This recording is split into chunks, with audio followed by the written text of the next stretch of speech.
બનાસકાંઠા જિલ્લામાં ગ્રામ પંચાયતની ચૂંટણી અન્વયે શાંતિપૂર્ણ વાતાવરણમાં મતગણતરી શરૂ. ગ્રામ પંચાયત ચૂંટણી 2025 બનાસકાંઠા જિલ્લામાં કુલ 322 ગ્રામ પંચાયત માટે ચુસ્ત પોલીસ બંદોબસ્ત સાથે શાંતિપૂર્ણ માહોલમાં સવારે 9 વાગ્યાથી મતગણતરી પ્રક્રિયા શરૂ થઈ છે.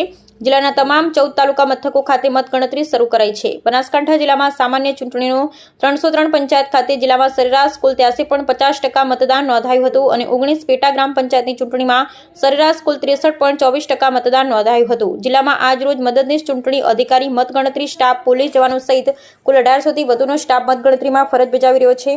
જિલ્લામાં વડગામ તાલુકા માટે વિજય પટેલ હાઈસ્કૂલ વડગામ ખાતે, દાંતા તાલુકા માટે પ્રથમ માળ સર ભવાનસિંહ વિદ્યાલય દાતા, અમીરગઢ તાલુકા માટે રૂમ નંબર 6 થી 12 પગાર કેન્દ્ર શાળા અમીરગઢ, ડીસા તાલુકા માટે ડીએનપી ગર્લ્સ પ્રાથમિક વિભાગનું બિલ્ડિંગ, કાંકરેજ તાલુકા માટે રૂમ નંબર 10 થી 14 મોડેલ સ્કૂલ રતનપુરા, ધાનેરા તાલુકા માટે કે arts and commerce college, Dantiwada taluka માટે મોડેલ સ્કૂલ દાંતીવાડા, દિયોદર તાલુકા માટે મોડેલ સ્કૂલ દિયોદર, લાખણી તાલુકા માટે મામલતદાર કચેરી, તાલુકા સેવા સદન લાખણી, થરાદ તાલુકા માટે સરકારી વાણિજ્ય અને વિનયન કોલેજ થરાદ, વાવ તાલુકા માટે મોડેલ સ્કૂલ વાવ, સુઈગામ તાલુકા માટે તાલુકા સેવા સદન સુઈગામ, ભાભર તાલુકા માટે મોડેલ સ્કૂલ ભાભર ખાતે મતગણતરી પ્રક્રિયા હાથ ધરાઈ. Bureau report Mahesh Rathod.